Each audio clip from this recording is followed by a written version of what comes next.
हरे श्री कृष्ण। आजानुलम्बितभुजो कनकावदात संकीर्तनैकपितरो कमलायताक्ष विश्वम्भरो द्विजवरो युगधर्मपालो वन्दे जगत्प्रियकरौ करुणावतारो।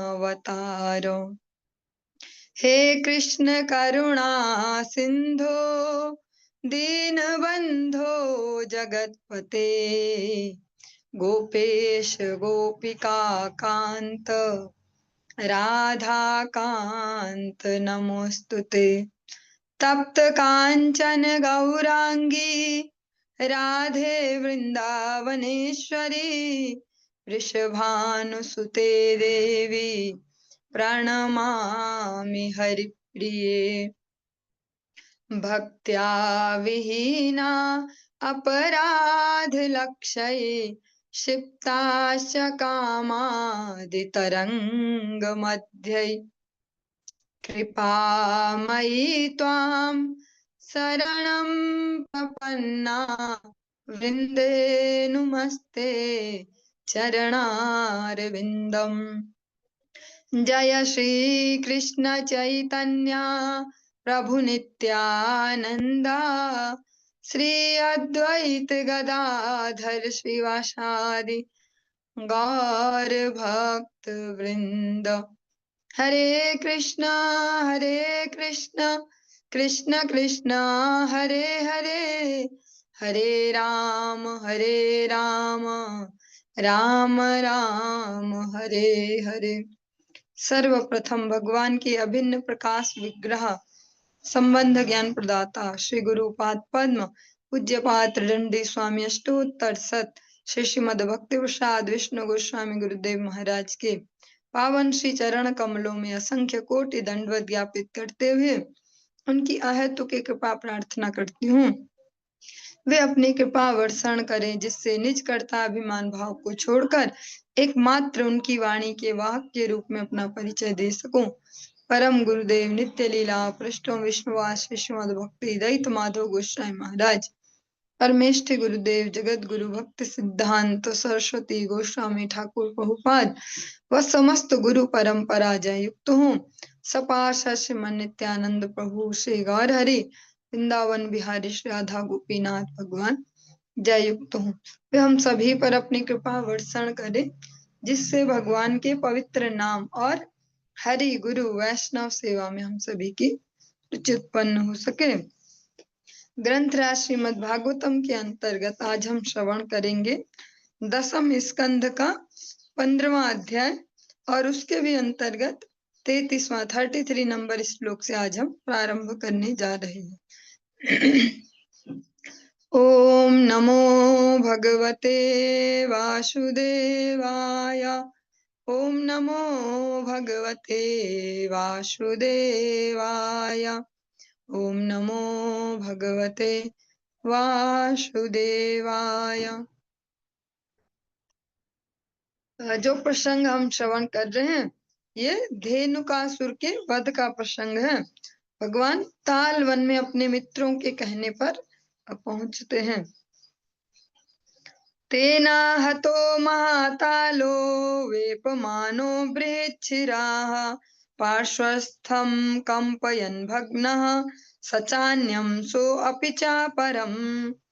बलराम ने धेनुकासुर के मृत शरीर को जंगल के सबसे ऊंचे ताल वृक्ष के ऊपर फेंक दिया और जब यह मृत असुर उस वृक्ष की चोटी पर जा गिरा तो वह वृक्ष हिलने लगा।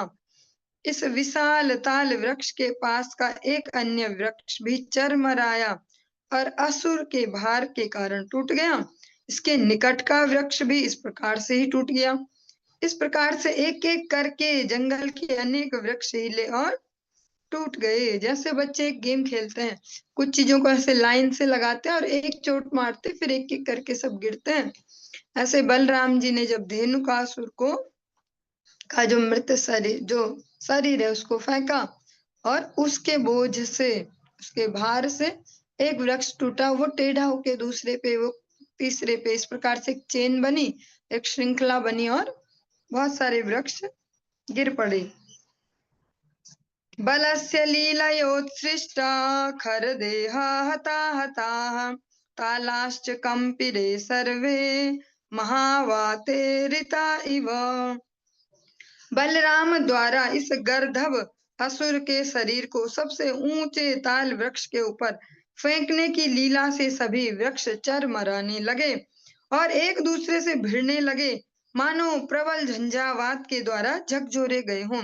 जैसे बहुत बड़ा कोई अंधड़, कोई तूफान आया हो, इस प्रकार से सारे वृक्ष आपस में भिड़ भिड़ के गिरने लगे। नैत चित्रं भगवती अनन्ते जगदीश्वरे ओतप्रोतमिदं यस्मिन् तन्तुस्वंग यथा पटः। हे परीक्षित, भगवान बलराम को अनंत भगवान एवं संपूर्ण ब्रह्मांड का नियंता जान लेने पर बलराम द्वारा धेनुकासुर का मारा जाना उतना आश्चर्यजनक नहीं है। निसंदेह संपूर्ण ब्रह्मांड उन पर उसी प्रकार टिका है जिस प्रकार बुना हुआ वस्त्र तानों बानों पर टिका रहता है।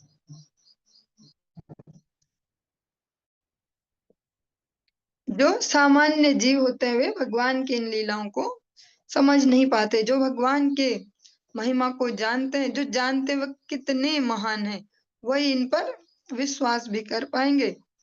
जैसे कोई वस्त्र है और हम देखते हैं अगर कोई उस प्रकार से इतने सेंसिटिवली बुना गया, एक धागा उसका खींचा हमने तो सारी गड़बड़ हो जाती है। इसी प्रकार से जैसे वो छोटे से रेशे पर वो पूरा वस्त्र भी टिका है, ऐसे जो बलराम जी हैं वे वास्तव में जब अनंत स्वरूप में है, अपने अनंत जब हैं शेषनाग जी के रूप में, तो संपूर्ण ब्रह्मांड को धारण किए रहते हैं। अतः अगर हम इस प्रकार से समझेंगे उनके तत्व को, तो फिर आश्चर्यजनक नहीं होगा कि इतने छोटे बच्चे ने कैसे इतने बड़े असुर को मार दिया और ऐसे घुमा घुमा के फेंका। जैसे हम तो बहुत हल्की चीजों को ऐसे कर पाते हैं। ततः कृष्णं च रामं च ज्ञातयो धेनुकाश्रये क्रोष्टारो अभ्यद्रवन् सर्वे संरब्धा हतबान्धवाः। धेनुकासुर के घनिष्ठ मित्र अन्य गर्दभ असुर उसकी मृत्यु देखकर अत्यंत क्रुद्ध हो उठे और वे तुरंत श्री कृष्ण तथा बलराम पर आक्रमण करने हेतु दौड़े। जो मित्र है उसके, जो उसके ही जैसे हैं, बलशाली भी और स्वरूप में भी, वे सब उन दोनों बालकों पर हमला करने के लिए आतुर हो गए। तांस्तानापततः कृष्णो रामश्च नृपलीलया गृहीत पश्चाच्चरणान् प्राहिणो तृणराजसु। हे राजन, सुखदेव गोस्वामी जी परीक्षित महाराज जी को संबोधित करते हुए कहते हैं, जब असुरों ने आक्रमण किया तब भगवान श्री कृष्ण तथा बलराम ने उनकी पिछली टांगों से पकड़ पकड़ कर उन सबको ताल वृक्षों के ऊपर फेंक दिया। सबको वैसे ही सेम टू सेम पीछे वाली दोनों टांगे पकड़ी, घुमाया घुमाया और ऐसे फेंक दिया, जैसे बच्चे छोटी सी गेंद को फेंकते हैं कि चल देखते हैं कितने ऊपर तक कौन फेंक पाता है, ऐसा कुछ कंपटीशन करते हैं। ऐसे भगवान आज ना विशाल काय जो गधे के स्वरूप में जो असुर हैं उनको इस प्रकार से फेंक रहे हैं। फल प्रकर संकीर्णम दैत्य देहैर गतासुभि रराज भूह सतालाग्रैर घनैरिव नभस्थलम। इस प्रकार फलों के ढेर से तथा ताल वृक्ष की टूटी चोटियों में उलझे असुरों के मृत शरीरों से ढकी हुई पृथ्वी अत्यंत सुंदर लग रही थी, मानो बादलों से आकाश अलंकृत हो। जो वो असुर हैं जिनके शरीर काले काले हैं या बिल्कुल नीले बादलों जैसे जो जल से भरे हुए, और उनके शरीरों से जो रक्त निकल रहा है, इसको श्रील विश्वनाथ चक्रवर्ती ठाकुर का रेफरेंस दिया गया है यहाँ पे, जो कहते हुए इस प्रकार से सुशोभित हो रहे हैं अभी भगवान का जो कौशल है, जो भगवान की वीरता है, उसका जो प्रमाण दे रहे हैं। वो टूटे हुए पेड़ और वो इतने सारे असुर वहां गिरे।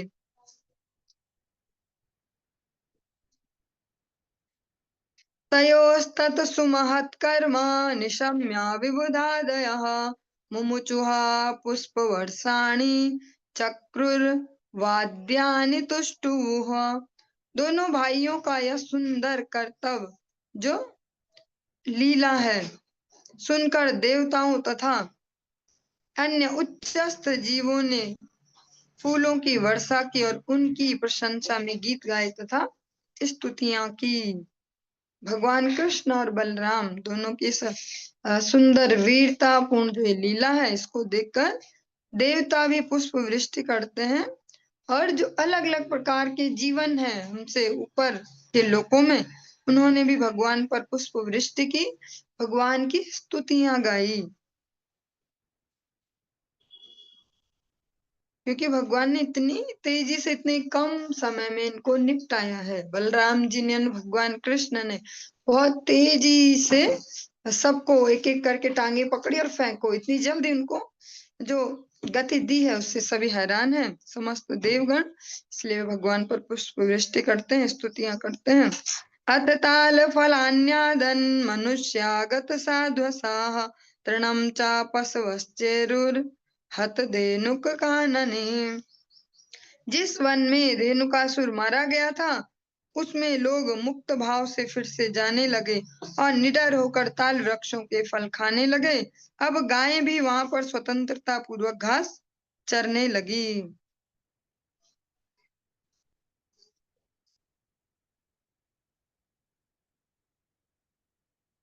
कृष्णः कमलपत्राक्षः पुण्यश्रवणकीर्तनः स्तूयमानो अनुगैर्गोपैः साग्रजो व्रजमाव्रजत्। तत्पश्चात कमल नेत्र वाले भगवान श्री कृष्ण जिनके यश को सुनना और जिनका कीर्तन करना अत्यंत पवित्र है अपने बड़े भाई बलराम के साथ अपने घर ब्रज लौट आए। रास्ते भर उनके श्रद्धावान अनुयायी ग्वाल बालों ने उनके यश का गान किया। तम गोरजस्फुरित कुंतल बद्ध बरह वन्य प्रसून रुचिरे क्षण चारुहासम वेणुं क्वणन्तम् अनुगैरुप गीत कीर्तिम गोप्यो दिदृक्षित दृशो अभ्यगमन समेताः। गायों के द्वारा उड़ाई गई धूल से सने श्री कृष्ण के बाल मोर पंख तथा जंगली फूलों से सज्जित किए गए थे। भगवान श्री कृष्ण अपनी बंसी बजाते हुए मोहक दृष्टि से देख रहे थे और सुंदर ढंग से हंस रहे थे तथा उनके संगी उनके यश का गान कर रहे थे। सारी गोपियां एक साथ उनसे मिलने चली गई क्योंकि उनके नेत्र श्री भगवान का दर्शन करने के लिए अत्यंत व्यग्र थे।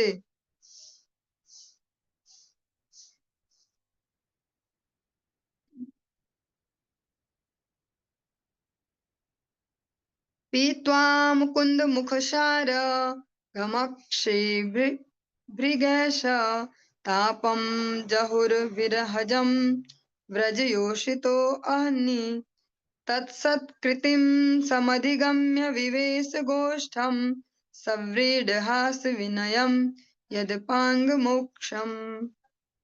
वृंदावन की नारियों ने अपने भ्रमर समान नेत्रों से भगवान मुकुंद के सुंदर मुख का मधुपान किया और इस तरह दिन में वियोग के समय उन्हें जो पीड़ा हुई थी उसे उन्होंने त्याग दिया। वृंदावन की तरुण स्त्रियों ने श्री भगवान पर तिरछी चितवन डाली जो लाज हंसी तथा समर्पण से पूर्ण थी तथा भगवान श्री कृष्ण ने इस चितवन को समुचित सम्मान मानते हुए गोपग्राम में प्रवेश किया। तयो यशोदारोहिण्यो पुत्रयोः पुत्रवत्सले यथा कामं यथा कालं यदत्तां परमाशिषः। माता यशोदा तथा रोहिणी ने अपने दोनों पुत्रों के प्रति अत्यधिक स्नेह दर्शाते हुए उन्हें उनकी इच्छा के अनुसार तथा समयानुकूल उत्तमोत्तम वस्तुएं प्रदान की। जो घर का जो सेंटर है, केंद्र बिंदु है, वो महिलाएं ही होती हैं, और उसको किस प्रकार से रन करना है, किस दिशा में वो चलेगा, ये भी उनके ही जो मानसिक स्तर है, जो विचारों का स्तर है, उस पर ही निर्भर करता है। यशोदा मैया और रोहिणी मैया बहुत अच्छे से अपने बालकों का लालन पालन करते हैं, देख के, हिसाब किताब करके, कब कैसा और कब कैसा। गताध्वान श्रमो तत्र मज्जनोन् मर्दनादिभिः निविं वसित्वा रुचिरां दिव्यश्रग गंधमंडितो। स्नान करने तथा मालिश से उन दोनों प्रभुओं की ग्रामीण रास्तों में चलने से उत्पन्न थकान दूर हो गई। इसके बाद उन्हें सुंदर वस्त्रों से सजाया गया और दिव्य मालाओं तथा सुगंधित पदार्थों से अलंकृत किया गया। जनन्युपहृतं प्राश्य स्वादन्न मुपलालितो संविश्य वरशय्यायां सुखम शुशुप तुर्व्रजे। अपनी माताओं द्वारा प्रदत्त स्वादिष्ट भोजन को पेट भर खाने तथा विविध प्रकार से दुलारे जाने के बाद वे दोनों भाई ब्रज में अपने अपने उत्तम बिछौनों पर लेट गए और सुखपूर्वक सो गए। जो हमारी इतनी श्रेष्ठ गुरु परंपरा है, इसीलिए उसमें बहुत ही प्रैक्टिकल वे में हमारे लिए सारी व्यवस्थाएं दी गई। जिस प्रकार से कार्तिक मास में अष्टयाम जो कीर्तन है, उनके माध्यम से कम मजबूरी में ही सही 1 महीने के लिए हम स्मरण तो कर पाते हैं कि अभी क्या कर रहे होंगे भगवान, अभी क्या कर रहे होंगे। वरना हर दिन पूरे 11 महीने हम यही सोचते कि अभी हम क्या कर रहे हैं और अभी हमारे क्या कर रहे हैं। लेकिन 1 महीने के लिए हम इसको श्रवण कर पाते हैं कि कब भगवान खाते हैं, कब सोते हैं, गाय चराने जाते हैं, ऐसा करते हैं। एवं स भगवान कृष्णो वृंदावन चरा क्वचित ययो राममृते राजन कालिंदीम सखीभिर्वृतः। हे राजन, इस प्रकार भगवान श्री कृष्ण अपनी लीलाएं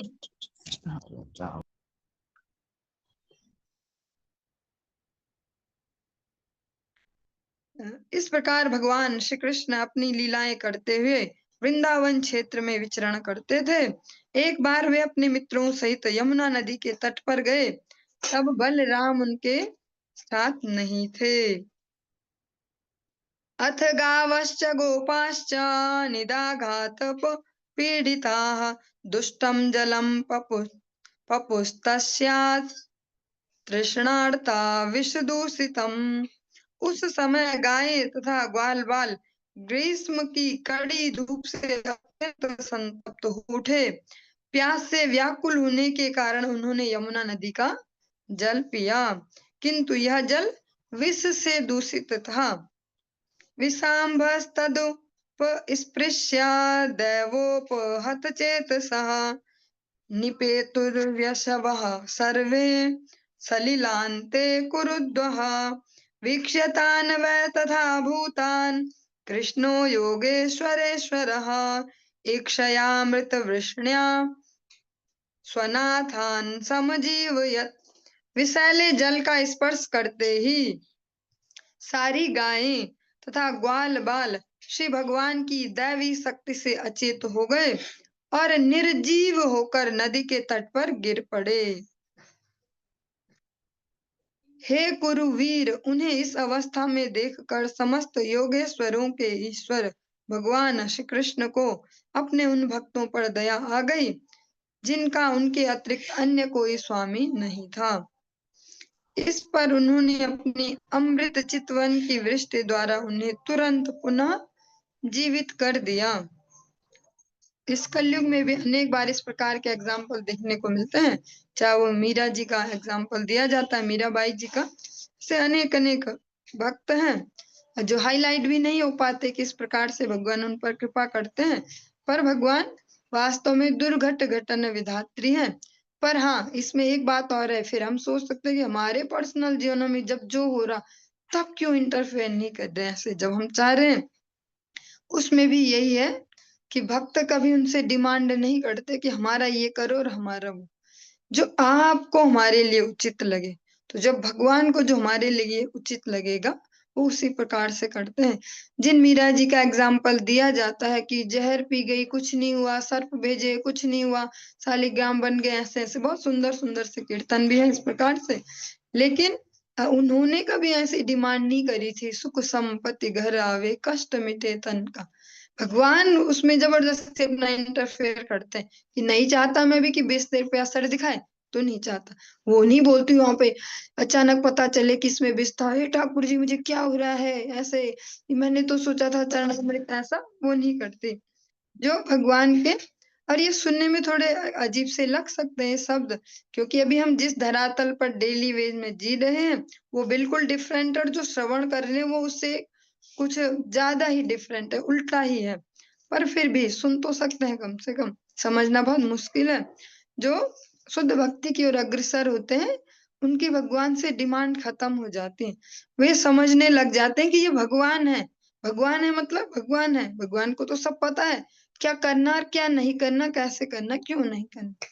इसीलिए जब भी कोई शुद्ध भक्त कोई प्रार्थना करते तो यही कहते जो आपको उचित लगे, जो आपको ठीक लगता हो। वो वहां पे कंडीशन नहीं लगाते ऐसा हो जाए तो तभी हम भक्त हैं और हमारी बेइज्जती मत कराना भगवान, और ऐसा ऐसा ऐसा। आपको बेइज्जती कराने में सुख है तो ठीक है भैया। नरसिंह मेहता की बेटी उन पे रोती है कि भैया पिताजी मेरी तो बेइज्जती हो रही, ससुराल में नाक कट रही, सब सुना रहे हैं मुझे, ऐसे मायरा नहीं भर रहे, ऐसे नहीं दे रहे, ऐसे। तो बोल देते हो कि हाँ ठाकुर जी सब करेंगे हो जाएगा सब। पर फिर फाइनली ये भी बोलते हैं अरे ना भी करें तो क्या कर सकते हैं, उनकी मर्जी है, ना भी करे तो। हाँ मतलब वो जो इस प्रकार से एक बहुत सुंदर सा चलता है, आप सबने कभी श्रवण भी किया होगा, नानी बाई का मायरा, बहुत गा गा के उसको इस पूरी कथा को सुनाया जाता है। तो नरसिंह मेहता स्पष्ट कहते हैं कि मुझे बहुत भरोसा है, हे बाई मने भरोसो भारी, हरियासी आसी आस। मुझे भरोसा तो है ठाकुर जी आएंगे आएंगे, पर साथ में यही बोल देते जो सामरिया नहीं आएगा तो भी हम क्या कर सकते हैं, उनकी मर्जी। साथ में ये भी वो फोर्स नहीं करते कि मैं अभी ये चाह रहा हूँ और यही करना है ठाकुर जी तभी समझेंगे भैया मैं भक्त हूँ, आप मुझे देख रहे हो, आपकी कृपा है, ऐसा। फिर वो कंडीशन लेस होती है भक्ति, उसमें कंडीशन नहीं देते।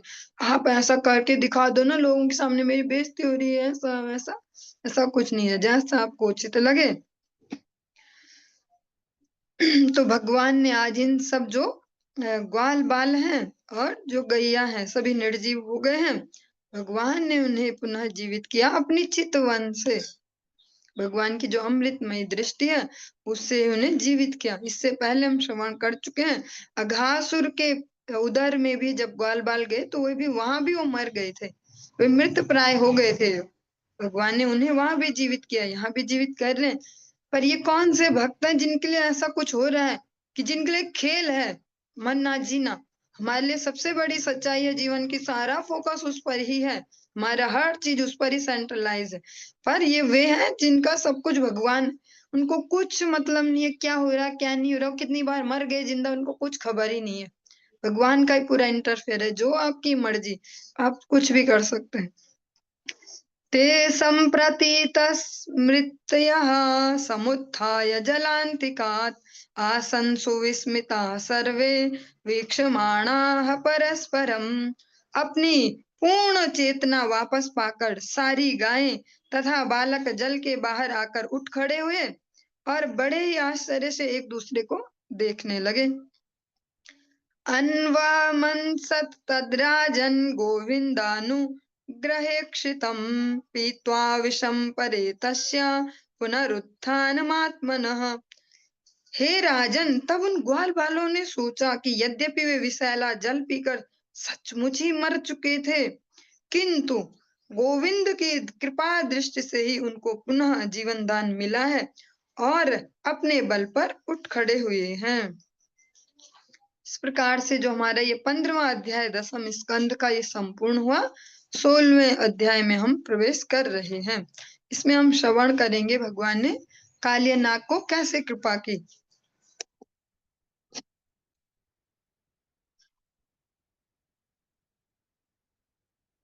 श्रीशुक उवाच विलोक्य दूषितां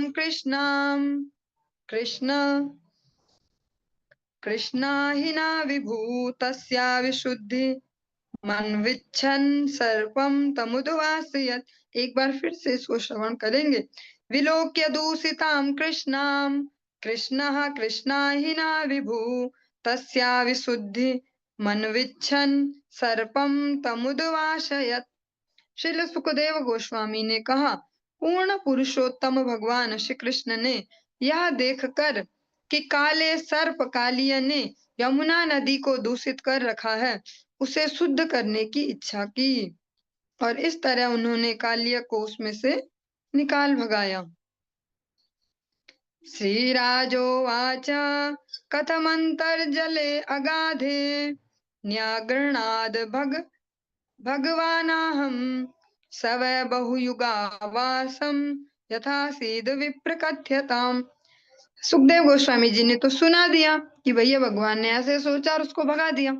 परीक्षित जी अब क्वेश्चन करते हैं, परिप्रश्नेन सेवया, कि राजा परीक्षित ने पूछा, हे विद्वान मुनि, कृपा करके यह बतलाएं कि किस तरह पूर्ण पुरुषोत्तम भगवान ने यमुना के अगाध जल में कालिय नाग को प्रताड़ित किया और वह कालिय किस तरह अनेक युगों से वहां पर रह रहा था।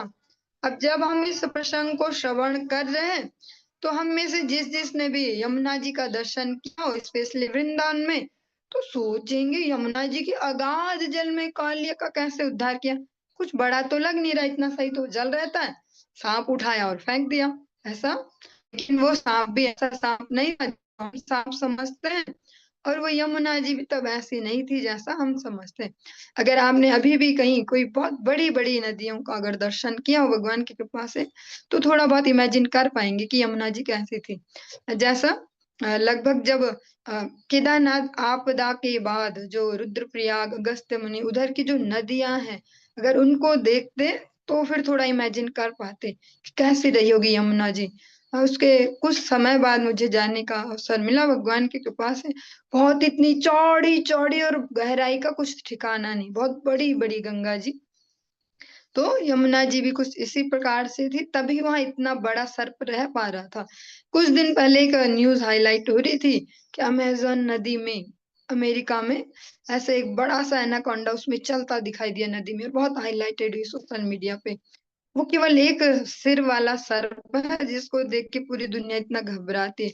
अनेक अनेक मूवीज बन गई, एनाकोंडा ऐसा ऐसा, लेकिन ये कालिया नाग है जिसके इतने सारे फन है, हजारों फनों वाला कालिया नाग है।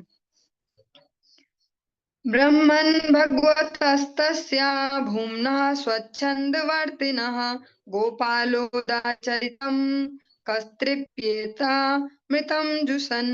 हे ब्राह्मण, अनंत पूर्ण पुरुषोत्तम भगवान अपनी इच्छा अनुसार स्वतंत्र रूप से कर्म करते हैं। उन्होंने वृंदावन में ग्वाल बाल के रूप में जो अमृत तुल्य उदार लीलाएं संपन्न की, भला उन्हें सुनकर कौन तृप्त हो सकता है। ये परीक्षित महाराज जी ही कह रहे हैं, क्योंकि उनको और अच्छे से सुनना है। तो अगर सुनाने वाले को उस प्रकार से उस भाव में भेज पाए तभी तो कुछ निकल के आएगा बाहर, जिसको सुन के आनंद आएगा।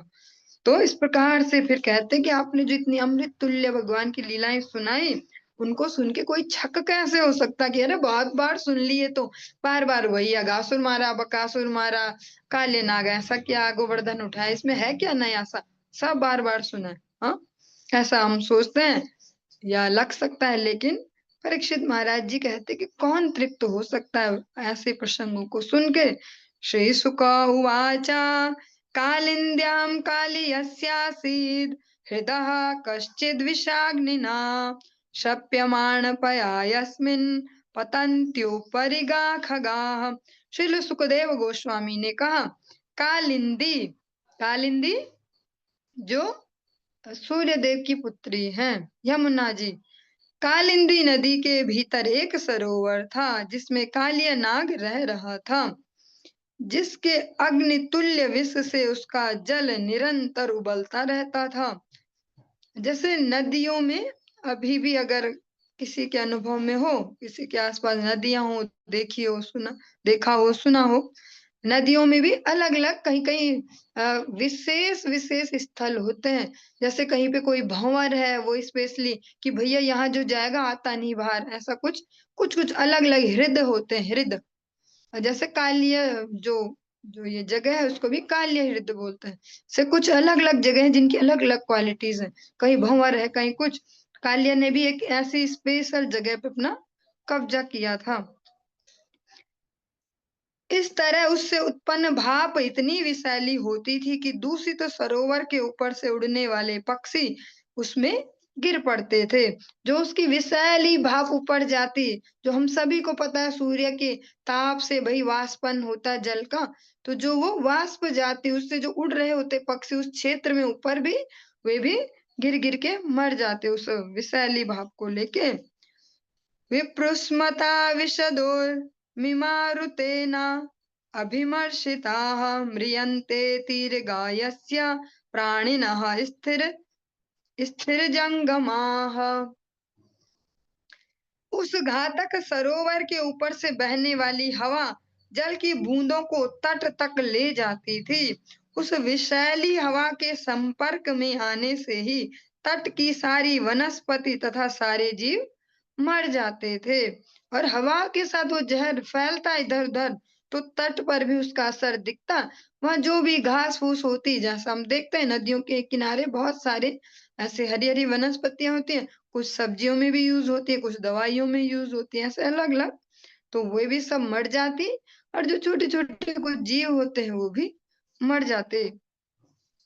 तम चंड वेग विषवीर्यम अवेक्ष्य तेन दुष्टां नदीं च खल संयमनावतारः कृष्णः कदम्बं धिरुह्य ततो अतितुंगम् आस्फोटया गाढरसनो न्यपतद विशोदे। भगवान श्री कृष्ण ने देखा कि कालिया नाग ने किस तरह अपने अत्यंत प्रबल विष से यमुना नदी को प्रदूषित कर रखा था। चूंकि भगवान श्री कृष्ण आध्यात्मिक जगत से ईर्ष्यालु असुरों का दमन करने के लिए ही विशेष रूप से अवतरित हुए थे, इसलिए वे तुरंत इस बहुत ऊंचे कदम्ब वृक्ष की चोटी पर चढ़ गए और उन्होंने युद्ध के लिए अपने आप को तैयार कर लिया। उन्होंने अपना कमरबंद बांधा, बाहुओं में ताल दी और फिर विषैले विषैले जल में कूद पड़े। भगवान ने कमर कसी। प्रैक्टिकली है ना, हमारे जो शरीर का उसका सेंटर है, उससे ऊपर का शरीर नीचे का शरीर दोनों है जुड़े हुए, उससे ही गतिशील है। भगवान ने कमर कसी और ऐसे ऐसे अपने बाजुओं में ताल दी और एकदम से यमुना जी में छलांग लगाई। सर्पहृदः पुरुषसारा निपात वेगा क्षोभितोर विशोच्छवसिताम्बुरासिः पर्यक्प्लुतो विष कषाय विभीषणोर्मिर धावन् धनुः शतमनंत बलस्य किं तत्। पूर्ण पुरुषोत्तम भगवान जब सर्प के सरोवर में कूदे तो सारे सर्प शुद्ध हो उठे और तेजी से सांस लेने लगे, जिसके कारण विष की अधिक मात्रा से जल और भी दूषित हो गया। श्री भगवान के प्रविष्ट होने के वेग से सरोवर चारों ओर उमड़ने लगा और भयंकर विषैली लहरों ने 100 धनुष दूरी तक की सारी भूमि को आप्लावित कर दिया, किंतु अनंत शक्ति रखने वाले श्री भगवान के लिए तनिक भी विस्मयजनक नहीं था। तस्य हृदय विहरतो भुजदंड घूर्ण वारघोषमंग वरवाण वरवारण विक्रमस्य आश्रुत्य तद स्वसदनाभिभवं निरीक्ष्य चक्षुः श्रवाः समसरत्तद मृश्यमाणः। कालिय सरोवर में भगवान श्री कृष्ण अपने विशाल बाहें घुमाते और तरह तरह के जल में गूंज तरह तरह से जल में गूंज पैदा करते हुए शाही हाथी की तरह क्रीड़ा करने लगे। जब कालिया ने ये शब्द सुने तो वह जान गया कि कोई उसके सरोवर में घुस आया है। वह इसे सहन नहीं कर पाया, अतः वह तुरंत ही बाहर निकला। तं प्रेक्षणीय सुकुमार घनावदातं श्रीवत्सपीतवसनं स्मितसुन्दरास्यं क्रीडन्तं प्रतिभयं कमलोदराङ्घ्रिं सन्दस्य मर्मसुरुषा भुजिया चछाद। कालिया ने देखा कि पीले रेशमी वस्त्र धारण किए भगवान श्री कृष्ण अत्यंत सुकोमल लग रहे थे। उनका आकर्षक शरीर सफेद बादलों की तरह चमक रहा था। उनके वक्षस्थल पर श्रीवत्स का चिन्ह था। उनका मुखमंडल सुमधुर हंसी से युक्त था और उनके चरण कमल के फूलों के गुच्छों के सदृश थे। श्री भगवान निडर होकर जल में क्रीड़ा कर रहे थे। उनके अद्भुत रूप के बावजूद ईर्ष्यालु कालिया ने क्रुद्ध होकर उनके वक्षस्थल पर डस लिया और फिर उन्हें अपनी कुंडली में पूरी तरह से लपेट लिया। हम अनेक बार जो श्रवण करते हैं, उपदेशामृतम में भी श्रवण करते हैं अलग अलग जगह, ईर्ष्या है वो सबसे बड़ा दुर्गुण है। ईर्ष्या सबसे बड़ा दुर्गुण है।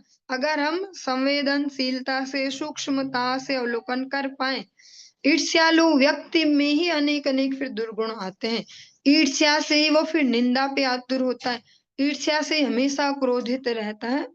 इसलिए यहाँ स्पष्ट किया गया है, जहां जहां पर ये कहा गया ईर्ष्यालु, ईर्ष्यालु जो होते हैं, जिनकी प्रकृति ईर्ष्यालु है, वे भगवान को अपने हृदय में कभी धारण नहीं कर पाते, कभी भी नहीं। क्योंकि जहाँ इतनी ज्यादा अशुद्धि हो वहां भगवान कैसे विराजेंगे।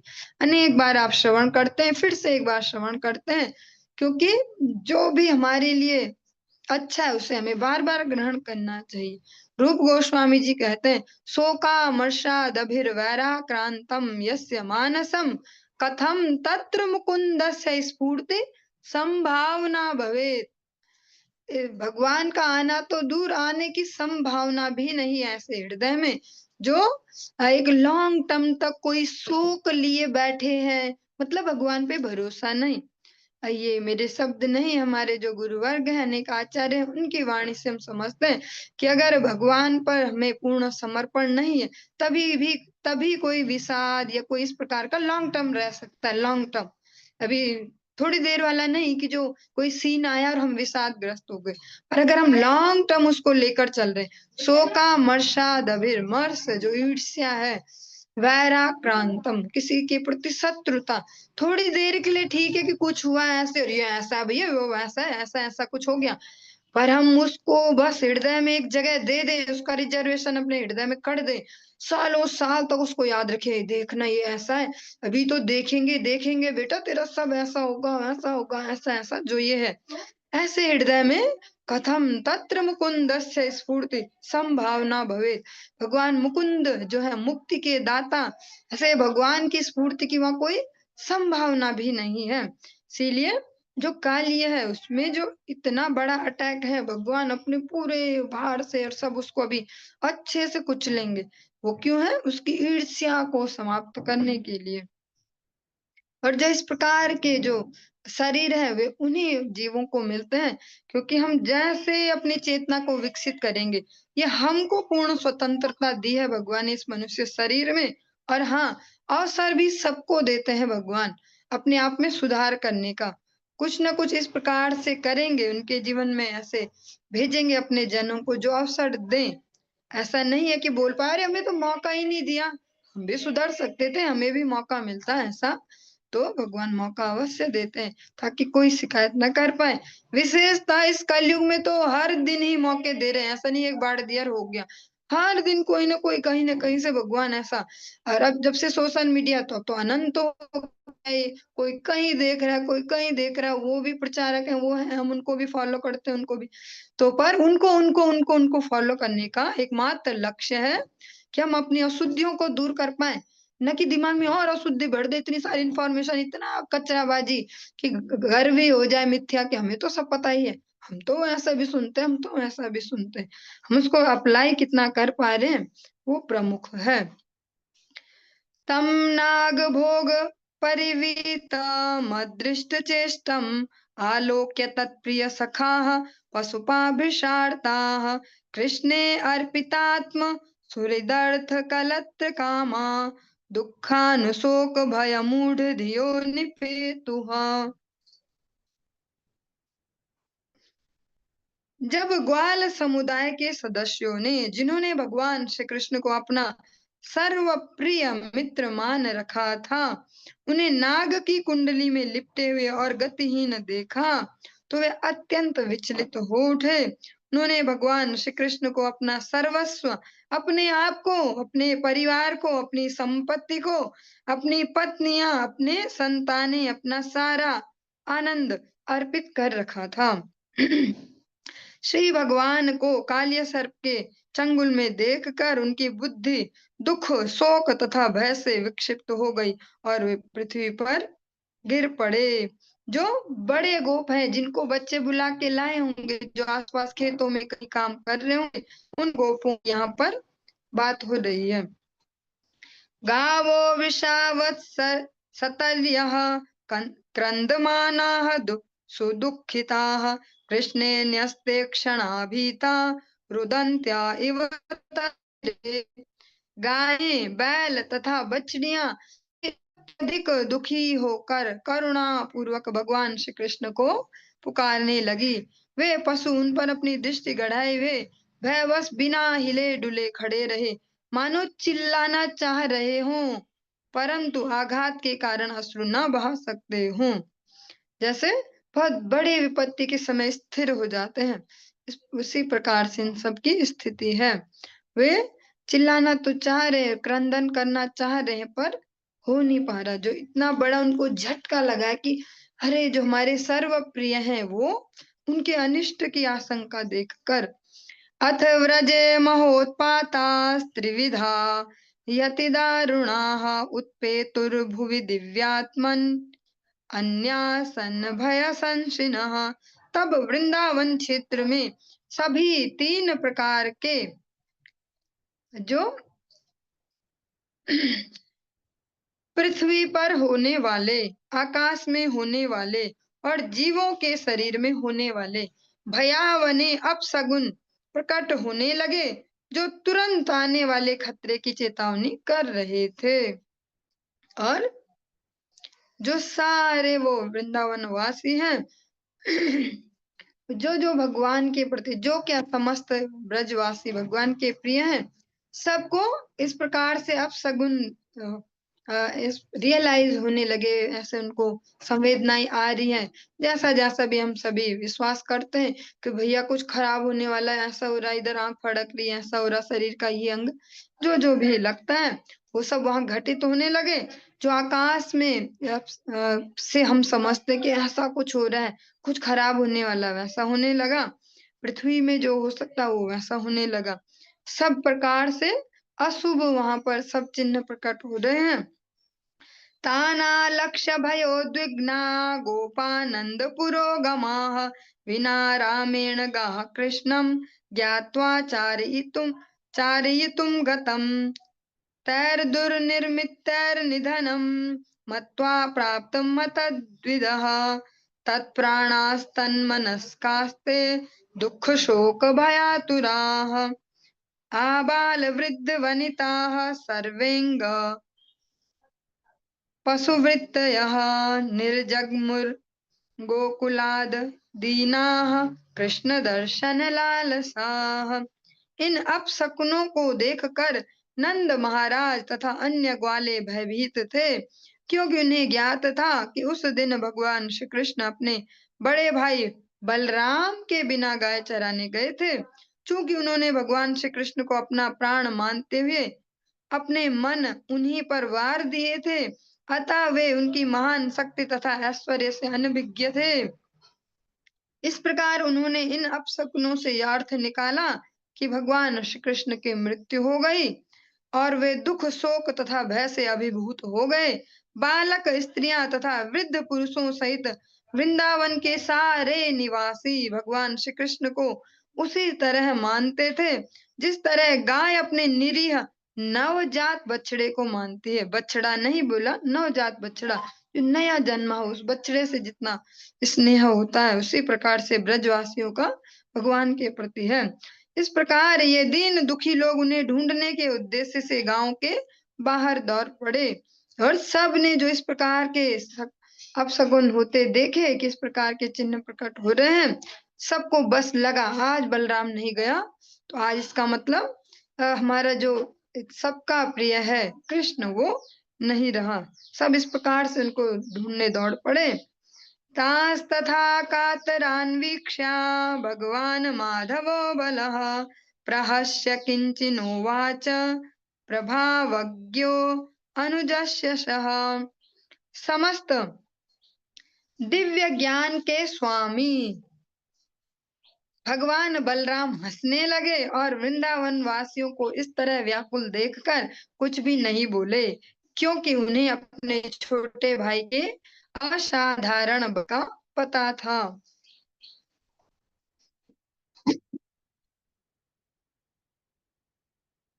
ते अन्वेषमाणा दैतं कृष्णं सूचितया पदः भगवल्लक्षणैर्जग्मुः पदव्या यमुना तटम।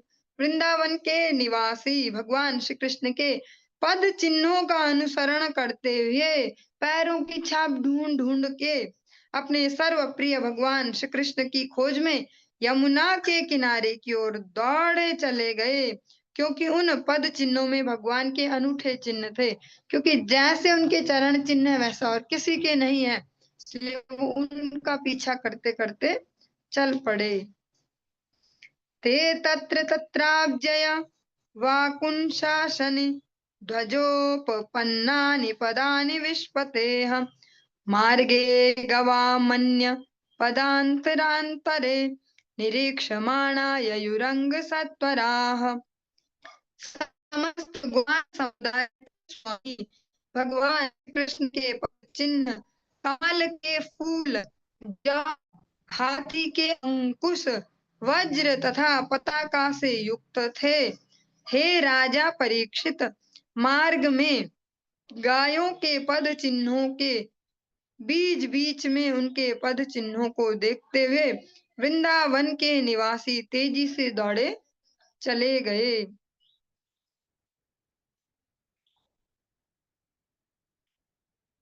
अंतर्हृदय भुजग भोग परितमारात् कृष्णं निरीहमुपलभ्य जलाशयान्ते गोपांश्च मूढधिषणान् परितः पशूंश्च सक्रन्दतः परमकस्मलमापुरार्ताः। ज्यों ही वे यमुना नदी के किनारे की ओर भागे जा रहे थे, त्यों ही उन्होंने दूर से देखा कि भगवान श्री कृष्ण सरोवर में काले सांप की कुंडली में निश्चेष्ट पड़े हैं। उन्होंने यह भी देखा कि सारे ग्वाल बाल मूर्छित होकर पड़े हैं और सारे पशु उनके चारों ओर खड़े होकर भगवान श्री कृष्ण के लिए रंभा रहे हैं। यह दृश्य देखकर वृंदावन वासी वेदना तथा भ्रम के कारण विवल हो उठे।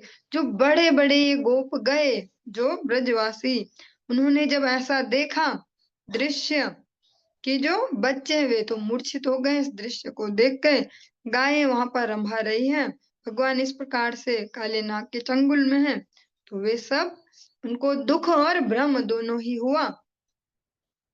गोप्यो अनुरक्त मनसो भगवन्त्यनन्ते तत्सौहृदस्मित विलोक गिरः स्मरन्त्यः ग्रस्ते अहिना प्रियतमे वृषदुःखतप्ताः शून्यं प्रियव्यतिहृतं ददृशुस्त्रिलोकम्। जब युवती गोपियों ने, जिनके मन निरंतर अनंत भगवान श्री कृष्ण में अनुरक्त रहते थे। देखा कि अब वे काल्य के चंगुल में हैं, तो उन्हें उनकी प्रेममयी मित्रता, उनकी मुस्कान भरी चितवन और उनके वचनों का स्मरण हो आया। अत्यंत शोक से संतप्त होने के कारण उन्हें संपूर्ण ब्रह्मांड रिक्त दिखाई पड़ने लगा।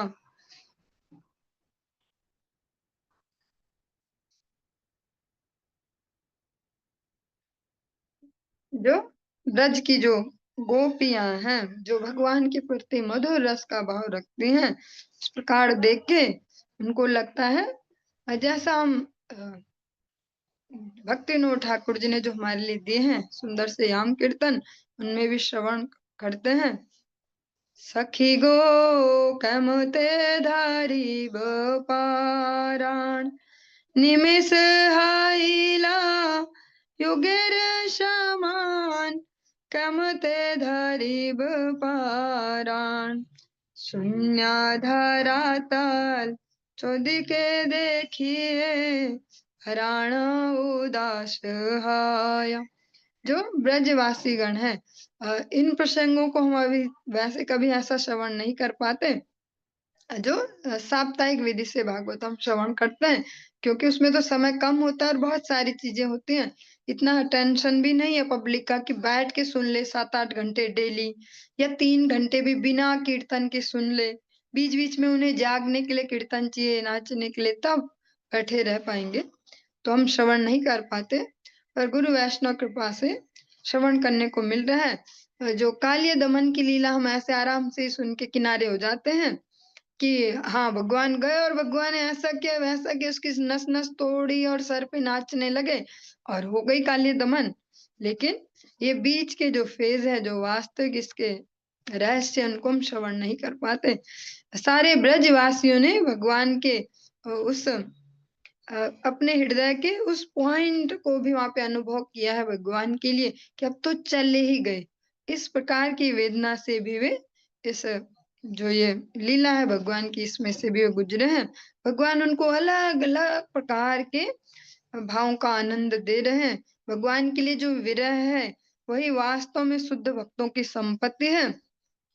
और भगवान जिसको वास्तव में प्रेम करते हैं, जो उनसे बार्गेनिंग नहीं करते फिरते ऐसे बनियाबाजी, मैं ये करूं तो आप ये करना, आज मैं 2 माला एक्स्ट्रा कर रहा हूँ, ऐसा हो जाना चाहिए, या ऐसा ऐसा। ये तो हम उनकी बात करें जो माला जब करते हैं, जो करते ही नहीं है वे तो ऐसा ही बोलते हैं, ऐसा हो जाए तो 11 रुपए का प्रसाद चढ़ा दें, 101 रुपए चढ़ा दें, बूंदी चढ़ा देंगे, ऐसा। लेकिन जिनसे भगवान वास्तव में प्रेम करते हैं, उनको वास्तव में देते हैं दुख, वो अपना दुख, ऐसे जगतिक दुख नहीं, जगतिक दुख से तो ऊपर ही है, तभी भगवान को प्रेम कर पाते हैं। भगवान देते हैं उनको अपना विरह। विरह मीन्स विशेष रूप से रहना, भगवान के भाव में विशेष रूप से रहना। तो अभी भगवान ब्रजवासियों को इसी परम आनंद को दे रहे हैं, क्योंकि आनंद आप श्रवण कर चुके हैं अनेक बार, कि आनंद जो हमको शब्द लगता है, उसका मतलब हा हा हा हम दिन रात हंसते रहेंगे, गाल दर्द हो जाएंगे हंसते हंसते रात दिन, लोग समझेंगे क्या ये मूर्ख है, उसको प्रसन्नता नहीं बोलते। एक साम्य की स्थिति और उससे भी आगे भगवत समर्पण की स्थिति, उसको कहते हैं दिव्य आनंद। तो भगवान, जो भगवान के जो शुद्ध भक्त होते हैं, हम अपने गुरु परंपरा में, गुरुवर के आदर्शों में भी देख सकते हैं, वे हमेशा टेंशन में है, परेशानी में है, पर वो दुनियादारी वाली परेशानी नहीं है कि ये पूरा नहीं हुआ और वो पूरा नहीं हुआ, वो भगवान से संबंधित परेशानियों में है। हाँ, तो भगवान इसको किसी किसी को ही देते हैं, ये सबके लिए नहीं है कि सबको बांट दो, सबके लिए है भगवान के पास मूंगफली, रेवड़ी, जो अपने प्रिय जन है उनको ही मधुर मधुर अपने सुस्वादु रसों को देते हैं। आज के इस प्रसंग को हम यहीं पे विश्राम देंगे, इससे आगे का प्रसंग हम कल की कक्षा में श्रवण करेंगे।